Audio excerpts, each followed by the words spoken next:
Ya, terima kasih Anda masih bersama kami dalam program Coffee Break bersama Kapolda Metro Jaya. Ya, dan tidak terasa kita sudah sampai di penghujung ya acara kita di segmen terakhir ini. Langsung saja kita dengarkan closing statement beberapa narasumber. Yang pertama kita minta Bapak Deki Arifiansyah dari perwakilan Bea dan Cukai untuk bisa memberikan closing statement terkait dengan vape ini. Baik, terima kasih. Menurut hemat kami, acara ini sangat baik Pak Kapolda, terima kasih untuk sosialisasinya. Dan memang di data Bea Cukai produsen vape yang terregister, artinya yang sudah membayar pita cukai ini ada 209 produsen. Ini dari 34 kantor Bea Cukai yang melaporkan seluruh Indonesia. Dan retailernya ini ada 4.000 retailer. Jadi Mbak Lucinda supaya tidak khawatir dengan teman-teman kepolisian, belilah yang ada pita cukainya. Oke. Dan yang terakhir adalah bahwa para produsen juga sudah mengekspor vape ini sebanyak 61 juta US dollar. Jadi memang devisa kita bertambah. Alhamdulillah. Tapi lebih suka lagi kalau lebih banyak yang diekspor ya. Oke. Ya, karena pendapatan dolarnya lebih banyak. Sekali lagi terima kasih. Mudah-mudahan pengguna vape juga makin bijaksana memilih vape yang legal dan para produsen juga bisa memproduksi dengan legal juga. Terima kasih. Nanti mungkin Pak Deki bisa bantu Mbak Lucita untuk endorse ya. Untuk lebih meningkatkan mungkin ya. Oke, kalau tadi kita sudah dengar dari Bea Cukai, tidak lengkap kalau dari Dir Narkoba tidak berikan closing statement. Silakan kepada Bapak. Mungkin akan diwakili oleh Pak Rahmat, ya. selaku Kabak Wasidik. Terima kasih. Kalau kita tadi sudah mendengar semuanya bahwa saya hanya berbicara fakta. Saya berbicara fakta. Sesungguhnya narkoba ini masuk ke orang-orang dengan cara pemasaran yang begitu hebat.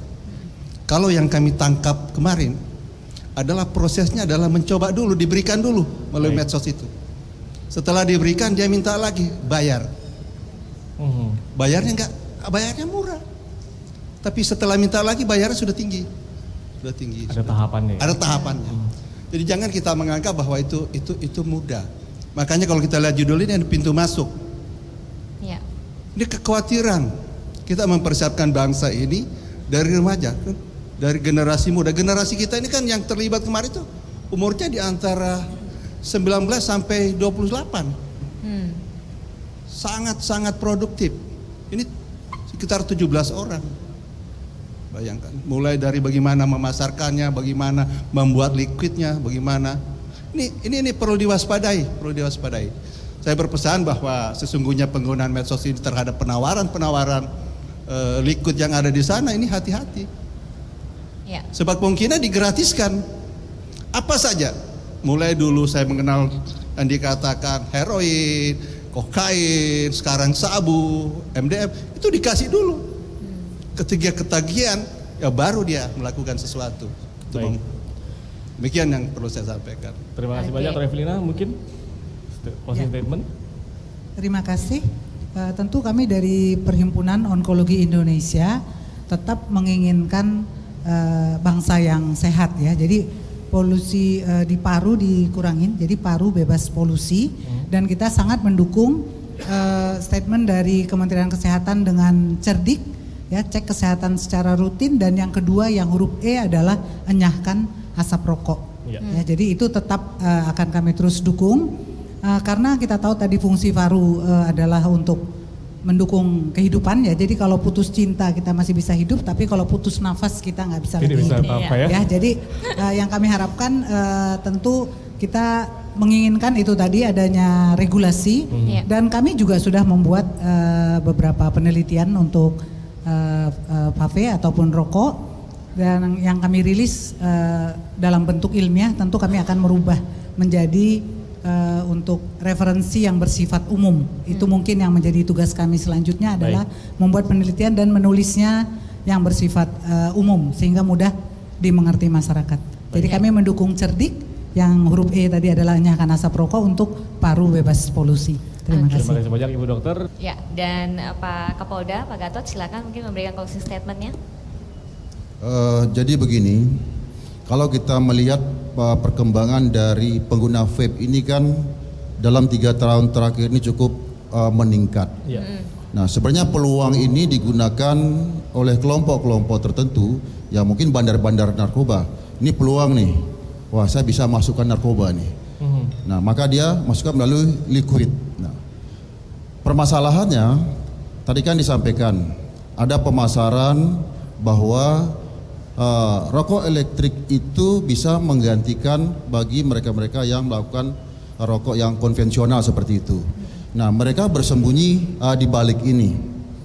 Nah, karena gencarnya promosi ini, nah bisa saja orang tua, para pendidik, atau siapa saja ketika melihat, wah itu kan menggunakan vape supaya dia tidak menggunakan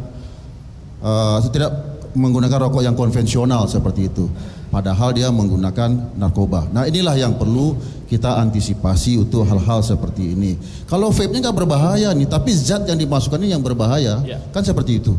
Nah, ini perlu kita antisipasi. Kita melihat belum ada regulasi terhadap penjualan ini. Mungkin ketika orang yang mempunyai vape ini apakah nanti dibatasi usianya, atau ketika membeli ini dia harus menggunakan kartu identitas dan lain sebagainya. Nah, ini mungkin perlu regulasi seperti itu. Zat apa saja itu tentu hasil nanti tadi dikatakan silakan mau research dan lain sebagainya. Tapi bagi polisi tentunya yang saat sekarang menjadi perhatian adalah jangan sampai perkembangan vape yang demikian pesat itu digunakan oleh kelompok-kelompok bandar-bandar narkoba itu pintu masuk untuk menggunakan cairan-cairan atau liquid narkoba itu kepada anak-anak muda kita ataupun siapa saja yang rentan terhadap narkoba. Nah, mari kita sampaikan, kita sosialisasikan bahwa ternyata sekarang vape juga disalahgunakan untuk itu. Kita waspada bersama-sama, kita semua bekerja untuk itu.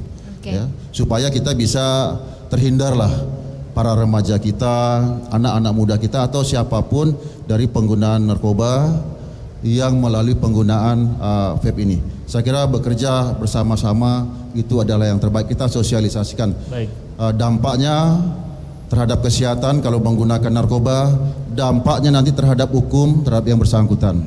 Saya kira itu. Dan akhir kata saya Arif Fardani. Dan saya Lucia Saharwi undur diri. Terima kasih dan sampai jumpa. Jumpa.